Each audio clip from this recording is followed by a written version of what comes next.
여러분 안녕하세요. 마감 스트레이트와 함께 하시죠. 박소현입니다. 오늘이 벌써 중복이더라고요. 1년 중에 가장 더운 삼복 가운데 두 번째 더운 날이 바로 오늘이라는 겁니다. 이렇게 중복답게 바깥 날씨는 정말 더위가 푹푹 찌는 듯한 그런 더위가 이어지고 있는데요. 이 열기가 좀 주식시장으로도 이어져서 우리 시장도 좀 뜨거운 그런 장이 연출이 돼야 되는데 사실 그렇지는 못해요. 사실 더위에 지친 듯 오히려 그냥 거래량도 뚝, 거래 대금도 뚝 뭐 이런 현상이 좀 나타나고 있는데요. 아무래도 그거죠. 이번 주에 우리가 확인해야 할 빅 이벤트가 너무나 많다 보니까 FOMC 결과도 봐야 되고 또 미국의 주요 빅테크 기업들의 실적도 봐야 되고 이러다 보니까 이거 확인하고 가자라는 심리가 오늘부터는 본격적으로 발동이 되는 듯합니다. 주 후반이 되어야 본격적인 방향을 잡을 수 있을까요? 일단 시장 분위기 좀 보면서 이 얘기 좀 나눠보도록 할게요. 먼저 코스피부터 보겠습니다. 코스피 지지부진합니다. 어제는 그래도 좀 상승 탄력도가 조금 두드러지나 했었는데요. 지금은 0.3%의 상승으로 2,400선은 그래도 회복은 했지만 2,410포인트 그 언저리에서 그냥 왔다 갔다 하는 흐름이고요. 그나마 업종별로 봤을 때는 현대건설의 실적이 좀 잘 나왔다라는 소식에 건설업종이 강하고요. 그리고 펄프값, 급등, 이 소식에 제지주들이 강세를 보이면서 중위목재 업종이 강한 흐름 오늘 확인하고 있습니다. 수급 한번 볼까요? 외국인과 기관 투자자들의 팔자가 이어지고 있는데요. 외국인들 요즘 꾸준히 좀 사주지 왔다 갔다 하죠.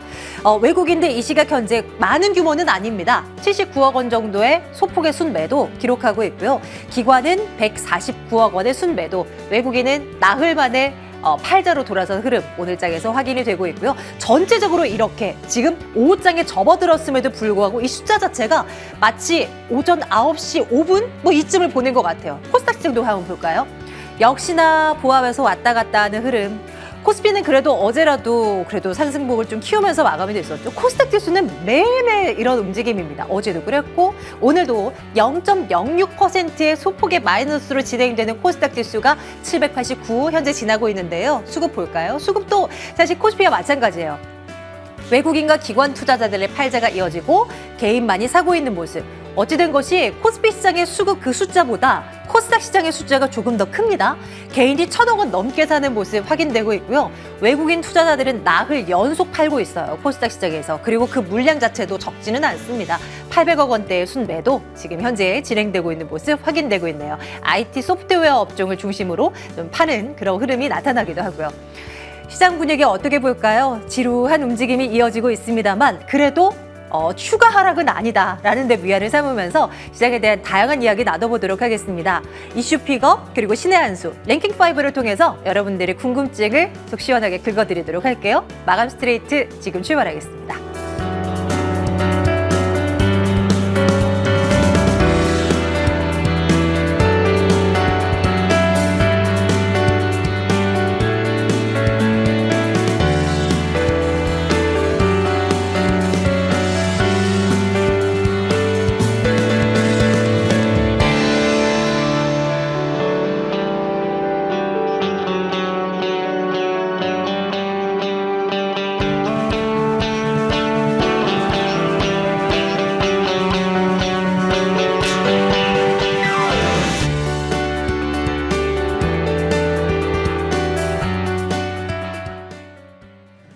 네, 잔잔한 시장이 이어지고 있는데요. 이분은 오늘 시장을 어떻게 평가하고 계실까요? 화요일마다 이분과 함께 이야기 나눠보고 있습니다. KB증권 프라임센터 투자 콘텐츠팀 민재기 팀장과 함께하는 날이에요. 팀장님 어서 오세요. 네, 안녕하세요. 네. 지루한 움직임이 계속 이어지고 있습니다. 이런 가운데 우리가 매주 체크하는 그 지표 있잖아요. 네. 하이힐드 스프레드 지표가 지난주를 기준으로 해서 뭔가 좀 꺾이는 흐름, 위험도가 조금 낮아지나? 이런 평가를 했었는데요. 네네. 그 분위기가 이어졌을까? 궁금합니다. 네, 일단은 이 하이힐드 스프레드가 우리가 시장에 좀 안전자산에서 위험자산 쪽으로 자금이 이동하는지 그 부분을 판단할 수 있는 위험 지표라고 제가 말씀을 드리고 있는데 2주 연속으로 주간 단위로는 꺾이는 그러한 그림이 나타나고 있습니다. 네, 그래서 최근에 시장이 그렇게 크게 하락하지는 않고 일단은 멈춰져 있는 모습이 이 하이드 스프레드의 영향을 좀 받고 있다라는 생각이고요. 또 하나는 이제 한국 쪽으로 이머징 마켓 쪽으로 외국인 이제 펀드 플로우가 좀 긍정적으로 최근에 조금씩 유입이 되고 있거든요. 그런 부분들도 아마 이 하이드 스프레드의 영향을 좀 받고 있는 게 아닌가라는 생각을 해볼 수 있을 것 같습니다. 자, 일단 2주 연속 하락한 상황에서 최근에 이제 일간 단위의 흐름을 한번 보셔야 될 것 같은데, 최근 일간 단위의 흐름을 한번 보시면 오늘 새벽에도 그렇고 이틀 연속으로 지금 옆으로 약간 횡보하는 그런 모습을 보여주고 있습니다. 네. 큰 방향성 없이 떨어진 상태에서 옆으로 조금 쉬어가는 그런 그림을 보여주고 있거든요.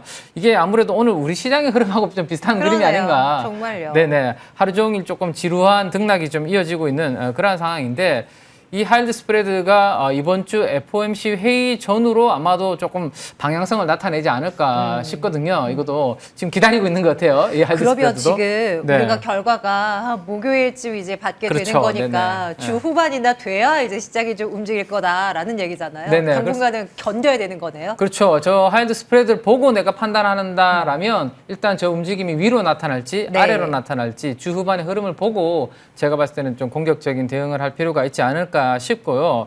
일단은 최근에 이제 5.99, 즉 6% 가깝게 올라가다가 지금 저 오른쪽 그림처럼 4.95로 떨어져 있는 상황입니다. 네. 그래서 지금 이제 위험 자산 쪽으로 돈들이 조금 들어오고 있고, 우리나라에도 외국인들이 순매수를 좀 유입을 하고 있는데, 다만 코스피와 코스닥 시장의 수급이 완전히 지금 엇갈리는 그러한 흐름이 지금 나타나고 있죠. 코스피는 3일 연속 사고 있는데 코스닥 쪽은 3일 연속 지금 매도가 계속 나오고 있습니다. 아무래도 우리나라 시장으로 이제 위험 자산 선호에 따라서 자금이 좀 들어온다면 당연히 시가총이 좀 작은 코스닥보다는 언제든지 또 뭔가 시그널이 안 좋아지셨을 때 빠져나갈 수 있는 유동성이 좀 많은 대형주가 있는 코스피 쪽으로 살 수밖에 없는 그러한 부분이 아닐까라는 생각에 수급상 더 편한 코스피가 상태라고 볼 수 있을 것 같고요. 다만 시장은 지금 좀 정체가 되어 있는 흐름을 보여주고 있지만 개별적으로 재료주라든지 이런 모멘텀들은 좀 반응을 하고 있거든요. 그래서 그런 부분들은 좀 살아있다라고 보셔야 될 것 같습니다. 조금 전에 이제 우리 앵커님께서도 잘 또 말씀해 주셨는데 FMC를 앞두고 지금 다들 지금 관망이신 것 같아요. 네, 그렇죠. 네, 그래서 거래 대금도 지금 크게 많이 줄고 있는 상황이라서 지난 6월 달에 우리가 CPI 발표할 때 약간 이러한 현상이 있었습니다. CPI 발표 직전에 외국인과 기관들이 좀 관망하니까 시장이 힘없이 한번 쭉 이렇게 밀린 적이 있었거든요. 그래서 이번에도 FMC 회의를 앞두고 혹시나 시장이 오후로 갈수록 좀 탄력을 네. 잃을 수 있는 그러한 부분들에 대해서는 좀 주의가 필요하다라는 생각이고요. 어때요? 오늘도 팀장님 생각으로는 이번에 뭐 금리 결정은 어떻게 될 것 같아요? 저는 뭐 75bp는 그냥 거의 자연 기정사실화 되지 않을까 싶어요. 네, 네. 왜냐하면 저도 오늘 새벽마다 이제 페드와치를 체크를 하고 있는데 뭐 여전히 거의 80% 가깝게 그리고 100bp 인상은 20% 네, 정도 네. 수준으로 이렇게 나타나고 있기 때문에 크게 뭐 파월 의장이 거기에 반하지 않는다면 네 금리 인상 폭은 그 정도로 할 것 같은데 관전 포인트는 그건가요? 네네. 9월에 어떻게 할 건가? 그쵸. 코멘트? 9월, 11월, 12월 네. 하반기까지 어떻게 하고 그러면 언제 정도의 금리 인상을 중단할 건지에 대한 약간 그런 뉘앙스가 훨씬 기자회견에서 중요하지 네, 않을까라는 생각입니다. 과연 거기까지 파월 의장이 힌트를 그지, 줄까는 잘 그러니까. 모르겠어요. 근데 일단은 네. 9월에 힌트나 좀 제대로 줬으면 좋겠어요. 근데 시장의 지금 흐름을 보면 금리 인상에 대한 중단이 내년도 3월 정도로 원래는 예상을 하고 네, 있었거든요. 네. 근데 최근에 이제 업데이트되는 이런 지표들을 보니까 올해 연말 정도까지 금리 인상을 하면 금리 인상은 이제 마무리가 될 것이다라는 오. 식으로 이제 기간이 좀 앞당겨지고 있는 네, 그러한 네. 상황이거든요. 그래서 그러한 코멘트를 좀 줄지 아니면 혹시라도 여전히 물가 때문에 안 되겠다. 1% 100bp 혹시라도 올려버리면 네. 달러가 단기적으로 강해지면서 외국인 자금이 다시 좀 이탈하는 그러한 네. 흐름이 될 수도 있으니까 제 생각인데요. 이거는 뭐 좀 더 공격적으로 우리가 좀 시장을 치고받는 것은 FOMC 회의로 조금 약간 시기를 늦춰두는 것도 네. 괜찮지 않을까 생각입니다. 네. FOMC 결과 요것만 있나요? 또 실적 발표 줄줄이 있잖아요. 네네. 당장 이제 오늘 밤 마이크로소프트의 실적 발표도 예정이 되어 있는데요. 일단 이러고 보니까 우리 반도체 우리 시장을 이끌고 있는 삼전, SK하이닉스 오늘 시장에서는 그래도 나름 뭐 나쁘지 않은 흐름을 네. 이어나가고 있긴 한데 여전히 그래봤자 삼성전자 6만 원 초반이거든요. 네. 겨우겨우 회복한 것이 6자인 거거든요. 네네. 이 업황은 지금 어떻게 흘러가고 있는 건지 삼전 투자 전략은 어떻게 가져가야 되는 건지 좀 챙겨주십시오. 네, 반도체 중심으로 좀 설명을 드려보면 그래도 미국의 반도체 업종들 흐름 그리고 필라델피아 반도체 지수의 흐름과 비교했을 때 우리나라 관련주들은 조금 네. 견조하게 삼성전자와 하이닉스가 어제 오늘 다 조금 버티고 있는 그런 모습인 것 같은데, 근데 여전히 반도체에 대한 전망은 미국에서는 부정적으로 계속해서 이야기가 좀 나오고 있는 상황입니다. 이 바클레이스 같은 경우도 미국 반도체 주식의 최근의 반등도 일시적인 뿐이다. 뭐 그러한 이야기들을 오늘 새벽에 했고, 수익 전망이 앞으로 평균 30에서 40% 정도 낮아질 것이다. 네. 뭐 그런 이야기도 계속 했습니다. 그래서 최근에 반도체 주들 미국에서 반등한 부분에 대해서 큰 의미를 부여하기 어렵고, 엔비디아라든지 우리가 잘 아는 인텔이라든지 이러한 기업들의 다음 분기의 실적 가이던스도 낮아질 것이다 라는 이런 부정적인 전망을 여전히 하고 있거든요. 근데 제 생각인데요. 다만 이런 여러 가지 좀 악재들, 실적 부진이 주가에 어느 정도는 좀 일정 부분 선반영하고 있는 게 아닌가라는 게 제 생각입니다. 일단 제가 준비한 그래프를 한번 그려온 것을 한번 보시면 좋겠는데요. 네. 이게 마이크론 주가가 짙은 색이고요. 그리고 노란색은 마이크론의 향후 12개월 EPS가 어떻게 될 것에 대한 네. 애널리스트들의 추정치죠. 네. 근데 최근 들어서 6월달, 7월달 들어서 노란색이 밑으로 팍 내려온 거 보시죠. 떨어졌네요. 네, 실적 전망치가 1년 뒤에 아주 안 좋을 거다라는 네. 것을 반영을 하고 있죠. 근데 주가는 까만색 그림의 주가는 보시면 이미 연초부터 해서 고점이 점점 낮아지면서 주가는 선반영해서 내려오고 있었다라는 거죠. 네. 그리고 최근에 더 이상 이익 전망치가 하향 조정되지 않으니까 주가도 약간 바닥에서 튀는, 물론 최근에 바닥에서 이제 마이크론 주가가 튀었던 부분이 몇 가지 이슈가 있었죠. 뭐 패배 정전 이슈도 있었고, 또 이제 TSMC의 또 가이던스 상향 이슈도 있었고, 특히나 하이닉스가 투자를 좀 보류하고 보수적으로 하겠다. 뭐 이런 부분들 등등 해서 약간 바닥을 좀 만들어주는 그런 모습인 것 같습니다. 그래서 최근 들어서 오더컷 이슈가 나면서 이제 실적 추정치가 한 번 더 하향 조정되면서 주가도 빠졌지만, 제가 봤을 때는 이런 부분들은 어느 정도 좀 반영이 된 게 아닌가라는 네. 생각이고, 그래서 앞으로 반도체 업종은 반도체 회사의 경영진들이 과거처럼 좀 MS 경쟁을 하기 위해서 물량을 계속 쏟아내는 그러한 경쟁으로 갈 것인지, 아니면 이제 경기 침체 온다고 하니까 우리도 수익을 방어해야 되니까 좀 수익성 위주로 전략을 펼칠 것인지, 마진을 네. 지키면서 네. 이런 부분들에 따라서 제가 봤을 때는 바닥을 좀 다지는 그러한 그림이 만들어지지 않을까 싶거든요. 수요가 얼마나 앞으로 될 것인지 이거는 사실 반도체 전문가분들도 쉽게 예상하기 어려운 부분이거든요. 그렇다면 공급을 어떻게 조절해 주는지 그런 부분들을 조금 보수적인 부분을 보여준다라면 네. 예, 좀 시장에서는 긍정적인 시그널이 될 수 있을 것으로 생각이 됩니다. 맞습니다. 그래서 최근에 하이닉스가 취한 전략을 보면 앞으로 반도체 업황이 좀 당분간 안 좋아질 것으로 생각되니까 예상했던 투자를 보류를 해버리잖아요. 그러면 내년도에 쏟아질 반도체의 공급 물량이 조금 타이트해질 수 있는 그렇겠죠. 이런 부분들로 이제 컨트롤을 네. 한다라면 네. 반도체 업황은 조금 더 빨리 이제 회복이 앞당겨질 수 있지 않을까라는 생각이고, 보통 이렇게 업황이 부진할 때 PBR 차트를 한번 보시면 좋은데요. 이 반도체 업종은 시클리컬 업종으로 보셔야 돼요. 그래서 이제 자산 가치로 보통 이제 보는 게 좋은데, 하이닉스가 대부분 PBR 밴드의 하단부인 0.9배를 찍고 상승한 케이스가 과거 18년 동안 대부분이거든요. 근데 그때가 대부분 당연히 경기가 안 좋고 반도체 네. 가격 하락하니까 공급을 타이트하게 조절하는 그러한 이슈가 만들어질 때 대부분 PBR이 0.9배에서 바닥을 찍고 턴을 하는 네. 그러한 그림이 나왔다라는 것을 감안하면, 이번에 보수적 투자 발표한 부분은 공급 감소로 이어지면서 좀 긍정적으로 아마 중장기적인 바닥을 만들어주지 않을까라는 네. 생각입니다. 그래서 최근에도 네. 저기 9배 0.9배를 정도 수준. 살짝 맞습니다. 터치할 네. 똥 하다가 이제 네네네네. 반등을 하는 흐름인데요. 맞아요. 네. 1배 미만으로 살짝 내려갔다가 다시 올라오는 그런 그림이 됐거든요. 그래서 이 부분을 한번 생각해 보시면 삼성전자도 마찬가지로 좋을 것 같고, 또 하나 반도체 쪽에 기대할 수 있는 부분은 이제 잘 알시겠지만 미국의 이 반도체 지원, 네네. 네, 그런 부분이 있을 거예요. 그건 그죠? 진짜 그 수혜라고 봐야 돼요. 아니면 이제 중국을 등진다는 그런 부담을 안고 조금은 좀 부정적으로 이게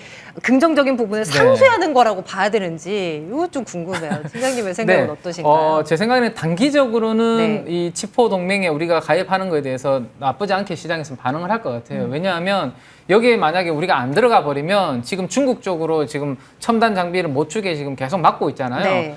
혹시라도 조금 미운 틀이 박히면 저희가 이제 점점 우리도 지금 최근에 3나노 GA 공정으로 지금 어제 한다라는 발표도 했잖아요. 그죠? 네, 네. 그런 부분들을 하려면 ASML의 EUV라든지 이런 첨단 장비를 계속 투입을 해야 되는데, 혹시라도 그런 부분들이 이제 막힐 수 있다라는 우려감이 있기 때문에 치포 동맹 가입하는 게 필요할 것 같고요. 제 생각에는 다만 이제 중국 쪽에서 어떠한 이제 약간의 이제 태클을 거는지 네. 그 부분이 이슈인데 중국의 입장도 보면 중국이 최근에 이제 스마트폰이 셧다운되면서 출하를 제대로 못했거든요. 근데 스마트폰을 출하를 제대로 하려면 중국은 반도체가 있어야지 고성능 스마트폰을 출하를 할 수 있거든요. 그러면 결국에는 우리나라한테 반도체를 받아갈 수밖에 없는 그런 환경이기 때문에 아마 다른 산업 쪽으로 중국은 우리 뭐 소비 관련 쪽이라든지 뭐 이쪽으로 약간 혹시나 또 태클을 건다면 걸 수 있겠지만 우리나라 반도체를 뭐 안 사가는 뭐 이런 이슈는 아마 제한적이지 않을까라는 네. 생각입니다. 각국의 이 속이 다 다른 제각각이기 때문에 참 어떻게 좀 결과가 나오고 그 결과가 나온다고 해서 그 영향이 또 어떻게 미치게 될지는 참 가봐야지 아는 네. 것 같아요. 일단은 이제 함부로는 다들 못할 것이다라는 네네. 이제 의견들이 줄을 이루는 것 같고요.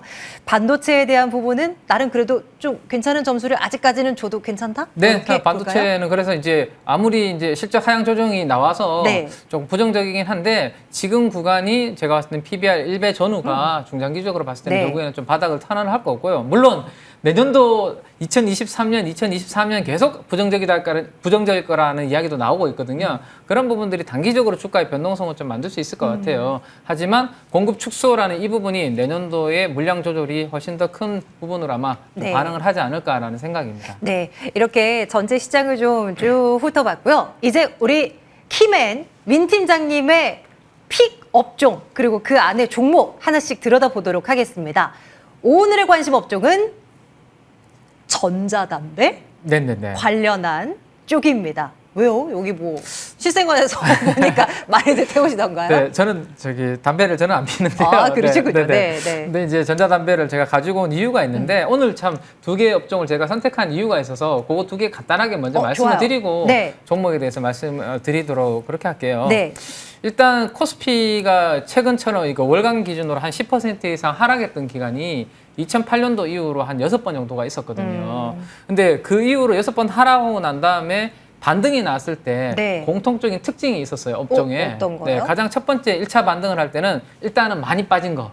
오, 낙폭 가대주들이 네, 네. 일단은 가장 먼저 인정. 튀어올랐죠. 네. 그리고 두 번째 2차 반등이 나타날 때는 좀 밸류에이션이 싼 거, 비싼 거 말고 저 PBR이라든지 아니면 네네. 저 퍼 네. 이런 주식들이 두 번째로 이제 반등을 나타나는 케이스가 과거 6번 케이스에 많았고 공통적으로 마지막으로 세 번째가 이익 추정치가 지금보다는 다음 달, 다음 분기가 좋아질 기업들. 네. 이런 이제 세 가지 공통된 업종들이 과거에 코스피가 한 달에 10% 이상 많이 빠졌을 때 반등했을 때의 공통적인 업종들의 특징이었거든요. 그래서 제가 오늘 이제 준비해온 두 개의 이제 뭐 섹터 테마는 공통적으로 네. 좀 단기적으로 주가가 6월 달에 많이 빠졌다. 아. 네. 그리고 두 번째는 밸류에이션 부담이 없다. 네. 그리고 실적 추정치도 나쁘지 않고 지금 좋아지고 있다. 상향 조정이 되고 있다.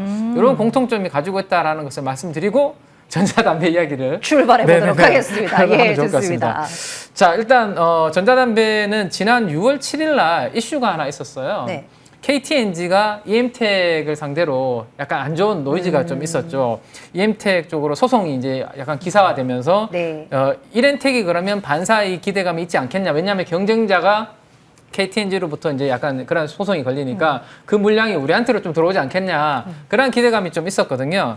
근데 그때 잠깐 반등은 하는 듯 하다가 6월 달 내내 코스닥이 16%에서 17% 빠지다 보니까 같이 지금 동반해서 빠져 있는 상황이다라고 보시면 될 것 같고 전자담배 매출액 쪽만 보면 올해는 한 3천억 정도 그리고 내년도에는 한 4천억 정도의 매출 정도 전자담배 쪽만 보면 예상을 하고 있습니다. 근데 EM택이 이 전자담배 매출액의 일부분만 만약에 EM택이 가지고 온다고 하더라도 꽤 이제 숫자에 볼륨에는 영향을 주지 않을까라는 생각이고 지난 6월 달에 코스닥 하락률이 조금 전에도 말씀드린 것처럼 17% 가깝게 워낙 조정이 컸기 때문에 EM택이 많이 빠졌는데 그 이유가 있습니다. 한번 화면을 한번 제가 준비해온 그래프를 보시면 좋을 것 같은데 네. 이게 이제 노란색이 EM택의 주가고요. 짙은 색, 검은색이 이렌텍의 신용 잔고율이라고 보시면 돼요. 네. 지금 체크를 해보시면 6월 초에 한 10% 정도의 신용 잔고율이 부근에 있었죠. 네. 근데 6월 달에 주가가 코스닥이 폭락을 하니까 이 물량들이 이제 견디지를 못하고 7%대까지 신용 잔고가 거의 다 많이 좀 털려버린 거죠. 네, 네. 그리고 같이 주가도 조금 빠졌다라고 보시면 되고요. 얼추 대충 잡아도 10% 언저리했던 구간들이 많았었던 것 같은데 네네, 거기가 쫙 고점이었죠. 빠졌던 그죠? 거네요. 네. 네. 그리고 최근에 7%, 7.4%까지 제가 정확하게 기억하는데, 네. 까지 갔다가 최근에 주가 반등과 함께 약간 신용 잔고율이 조금 올라오는 그러한 그림을 보여주고 있습니다. 즉, 급한 매물은 이번에 6월달 하락 시에 대부분 정리가 되었다. 네, 그렇게 말씀을 좀 드릴 수 있을 것 같고요. 그 다음에 이제 원래 지금 실적 증권사에서 추정하는 가이던스를 보니까 추정치를 보면 매출액이 한 1조 2천억입니다. 네. 그리고 영업이익은 한 1,000억 정도를 예상을 하고 있거든요. 자, 1,000억 정도를 버는 전자담배 그리고 ESS 관련된 기업이 시총이 지금 5천억이 안 됩니다. 어제 기준으로. 네, 그러면 뭐 지금 밸류에이션을 1,000억을 가지고 시가총액을 이렇게 나눠보면 퍼가 5배 미만이다라는 것을 그림을 통해서 표를 통해서 한번 보시면 될 것 같아요. 이렌텍이 지금 5배, 연한상 기준으로는 4.6배 이 정도 수준밖에 안 하기 때문에 밸류에이션이 뭐 비싸다라고는 누가 뭐 이렇게 딴지 걸 수는 없는 그런 그림이다라고 보셔야 될 것 같아요. 자, 그 다음에 이제 그러면 이제 전자담배 외에 뭐 다른 모멘텀은 없는가라는 것을 한번 생각해 보면 좋은데. 이 회사는 이제 이모빌리티 쪽으로도 이제 배터리 팩을 네. 좀 납품하는 부분이 또 있고요. 또 하나는 이제 가정용 ESS, 특히나 이제 해외 쪽으로 가정용에 이제 워낙 전력 인프라 같은 부분들이 이제 조금 안 좋다 보니까 가정용의 ESS를 다 장착을 해서 장중 이제 하루 동안의 전기를 다 잘 보관했다가 네. 또 많이 쓸 때 이렇게 활용하는 그런 부분들을 많이 설치를 하고 있거든요. 거기에도 이렌텍의 배터리 팩을 납품하고 있다라고 보시면 되고, 마지막으로 이거는 내년도에 아마 조금 모멘텀이 되지 않을까 싶은데, 내년도에 이제 우리가 로봇 관련된 또 신성장 관련된 이런 지수가 또 새롭게 또 만들어진다고 네. 하죠. 그러면 이 이렌텍도 로봇 밸류 체인으로 편입할 수 있는 그런 부분들이 또 있거든요. 그래요? 로봇 관련해서 또 배터리 팩을 납품하는 부분이 있기 때문에 이 로봇 밸류 체인으로 만약에 편입이 될 경우 기업 가치가 다시 한번 또 리레이팅을 기대할 수 있는 그런 부분도 있지 않을까라는 생각입니다. 그래서 신용 잔고율이 거의 10%에 육박했기 때문에 지난 6월달 주가 하락하는 구간에서 많이 조정을 받았고 시장 대비 더 많이 크게 하락을 했다면 오히려 이렇게 펀더멘탈도 괜찮고 지금 밸류에이션도 그렇게 비싸지 않고 낙폭 과대한 상황에서 수급적 요인으로 지금 빠져 있는 구간이라면 여기가 한번 긍정적으로 관심을 좀 가져보셔도 네, 괜찮은 그런 구간이 아닐까라는 네. 생각입니다. 다양한 사업을 영위하고 있고요. 이렌텍입니다. 지금 뭐 어느 정도 이제 조정이 나왔고 이 정도면 접근이 가능해 보인다라는 말씀인데요. 어떻게 좀 여유 있게 가져가도 되는 종목이라 보세요? 네, 최소 일단은 2분기 실적이 이제 조만간에 나올 텐데 네. 2분기 실적이 나오면 아마 밸류에이션이 다시 이제 또 재평가하는 부분이 될 것 같아요. 그래서 제 생각에는 2분기 실적 보고 시장 예상했던 대로 잘 나오면 원래 1,000억 이상의 영업이익이 예상되는 그러한 부분을 보여줄 수 있는 부분이 2분기 실적에서 명확하게 보인다면 여전히 밸류에이션이 싸기 때문에 저는 단기 트레이딩 관점보다는 이렌텍은 조금 중기적인 긴 관점의 호흡으로 네. 가져가셔도 괜찮지 않을까 싶고, 특히 이제 체크해야 될 부분은 EM텍과 KTNG의 이제 이러한 약간 노이즈로 인해서 그 물량을 앞으로 이렌텍이 얼마나 받아올지, 그게 만약에 조금이라도 받아오기 시작하면 제가 봤을 때는 한 번 더 크게 볼륨이 커질 수 있는 부분이 업사이드가 커질 것 같거든요. 네. 그래서 그 부분도 아마 실적 발표와 함께 회사 측에서 뭔가 이제 좀 코멘트를 줄 수 있기 때문에 그 부분을 잘 체크하실 필요가 네. 있을 것 같습니다. 네, 첫 번째 전자담배 관련주 가운데 이렌텍 우리 눈여겨보겠습니다. 다음 업종은 메타버스 디바이스입니다. 많이 빠졌고 이거저거 가격 비교했을 때 저평가되어 있고 뭐 이런 등등의 이제 조건을 단 두 번째 업종이 되겠는데요. 이 업종 조금 풀어주신다면요. 네, 일단 메타버스는 우리가 작년 하반기에 네, 기대가 얼마나 워낙 컸어요. 컸죠. 네. 근데 우리가 가만히 생각을 해보면 메타버스와 관련된 컨텐츠를 즐기려면 네. 일단 메타버스의 디바이스 이제 XR, AR 기기가 내가 있어야지만 그렇죠. 그 컨텐츠를 즐길 수 있거든요. 그렇죠. 근데 작년 하반기에 너무 기대감이 앞서 나가서 땡겨버렸다라는 네, 거죠. 네. 그래서 그 부분이 뭐 자연스럽게 조정이 좀 나온 상황이고, 그러면 일단 이 IT 기기들이 우리가 이제 아이폰도 그렇잖아요. 우리 스마트폰, 갤럭시도 그렇고, 일단 갤럭시 폰들이라든지 이제 스마트폰이 보급이 되고 나니까 거기에 따라서 앱이 많이 개발되고 우리 모바일 게임들도 많이 성장을 하고 그랬지 않습니까? 그래서 아마도 이 디바이스가 확장이 앞으로 되면 될수록 이 메타버스 콘텐츠 소프트웨어 시장도 같이 커지지 않을까라는 생각을 일단 먼저 말씀을 드리고, IT 업종 내에서 볼 수 있는 사실 디바이스가 지금 딱히 몇 개가 없습니다. 워낙 스마트폰은 이미 우리가 많이 지금 보급이 되어 있고 요즘은 교체도 잘 안 하시죠? 네, 그렇죠. 그죠? 그리고 이제 우리가 또 주머니가 지금 점점 가벼워지기 때문에 네, 신제품이 경기 침체 나와도 온다고 하는데 네, 네. 조금 더 쓰죠, 뭐. 네, 쉽게 바꿀 수도 없고. 네. 네, 그래서 스마트폰 별로 교체 수요 안 좋고요. PC 쪽도 안 좋고 대부분이 전방이 별로 안 좋아요. 그렇다면 거기에서 유일하게 좀 성장이 나오는 쪽이라면 폴더블 폰 정도가 그래도 좀 바꿀 수 있는 부분이 되고 네. 그다음 제가 말씀드리고 있는 이 메타버스 디바이스가 가정에 아직까지 메타버스 디바이스 있는 가정은 저도 없거든요. 저도 없어요. 네, 그러면 스마트폰과 다르죠, 지금. 네. 대부분이 아마 안 가지고 계실 겁니다. 그래서 이 부분이 성장률 측면에서 제가 봤을 때는 하반기부터 아마 IT 디바이스 중에서는 성장률이 돋보이지 않을까라는 생각이고. 다시 살아날 분야라고 보시는군요. 네네네. 그리고 이제 세계 VR 시장도 마찬가지예요. 이게 우리나라뿐만 아니라 글로벌리 연평균 30% 이상씩 매년 2025년까지 성장할 것으로 지금 이야기가 나오고 있기 때문에 전방 산업이 일단 확실하게 성장해주지 않을까라는 그러한 기대감을 가져보시면 좋을 것 같아요. 자, 그러면 이제 이 기기가 이제 성장을 하게 되고 기기가 많이 보급이 되면 그 기기 안에 들어가는 부품들이 네. 많이 이제 수요가 될 쓰이겠죠. 겁니다. 네. 근데 그 VR 기기라든지 이런 디바이스에 들어가는 부품들을 대부분 또 우리나라에서, 대만에서 이런 기업들이 많이 하고 있거든요. 그 중에서 이제 PCB가 있어요, PCB. PCB가 있는데 우리가 메타버스 디바이스는 우리 얼굴에 이렇게 착용하는 거잖아요. 네. 그래서 약간 굴곡이 있을 겁니다. 그래서 PCB 중에서도 FPCB라고 해서 플렉스블 PCB인 거죠. 좀 연성 PCB가 들어가야 되거든요. 그래서 이 연성 PCB를 대표적으로 지금 이미 메타버스 디바이스형으로 하고 있는 회사가 바로 뉴프렉스라는 회사고 우리 사명을 변경했죠. 페이스북에서 메타로 화끈하게 변경을 한 메타의 자회사인 오큘러스 퀘스트가 이 시장을 거의 지금은 장악을 하고 네, 있는데 네. 그쪽으로 이 뉴프렉스가 FPCB를 납품을 하고 있다라고 보시면 될 것 같습니다. 네. 자, 그래서 이제 이 FPCB 수요가 하반기부터 해서 훨씬 더 좀 증가할 것으로 생각이 되는데 일단 9월 정도로 지금 시장에서는 예상을 하고 있는데 오큘러스의 차기작이 이름이 캠브리아라고 지금 캠브리아. 네, 캠브리아라고 알려져 있는데 이런 것도 이름도 쫓아가기도 좀 어려워요. 네, 캠브리아. 저도 외우기 오큘러스. 힘들었습니다. 네, 네. 자, 그래서 이제 이 VR이 출시되는데 이 기존의 제품 대비해서 이 FPCB가 탑재되는 수량이 훨씬 더 늘어난다. 그래서 보급하는 대수가 기존의 이제 오큘러스 기기 대비해서 똑같은 대수가 만약에 보급이 된다고 가정하더라도 네. 예전에는 3개, 4개 정도만 FPCB가 탑재됐다 하더라도 이번에는 5개가 탑재되니까 큐 자체가 일단은 늘어난다라는 네. 거 생각을 하셔야 될 것 같고요. 그래서 메타버스형 디바이스 관련 FPCB가 하반기에 뉴프렉스는 매출이 좀 많이 늘 것이다. 그러면 왜 주가가 최근에 그러면 낙폭 가대라고 말씀드렸잖아요. 오늘 가지고 온 네, 종목이 네. 왜 빠졌냐? 최근에 스마트폰 관련해서 전방 산업이 안 좋아진다고 하니까 스마트폰 관련주들이 다 빠졌거든요.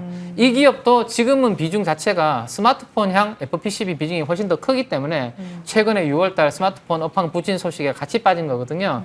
근데 하반기에 메타버스 디바이스 관련된 이 제품이 이제 섞인다면 이 스마트폰 비중이 줄어들고 이제 이쪽에 이제 그 수익성이 높은 부분이 붙어지기 때문에 고마진 수익성이 좋아지는 이런 더 부분이 많이 있다. 남게 그렇죠. 되는군요. 그 스마트폰 쪽으로 예를 들어서 영업이익 나가는 FPCB가 영업이익률이 한 3%에서 5%라면 네. 메타버스 디바이스로 나가는 것은 한 8에서 10%거든요. 이걸 이제 합해버리니까 수익성이 이제 좋아지는 거죠. 네, 그런 부분들을 하반기에 기대해 볼 수 있다. 그리고 이제 기타 모멘텀으로 삼성전기가 왜 우리 얼마 전에 테슬라 향으로 카메라 모듈 공급 가능성 이야기가 나온 적이 네, 있죠. 네. 근데 이 회사는 삼성전기 쪽으로 또 카메라 모듈 관련된 FPCB를 하고 있거든요.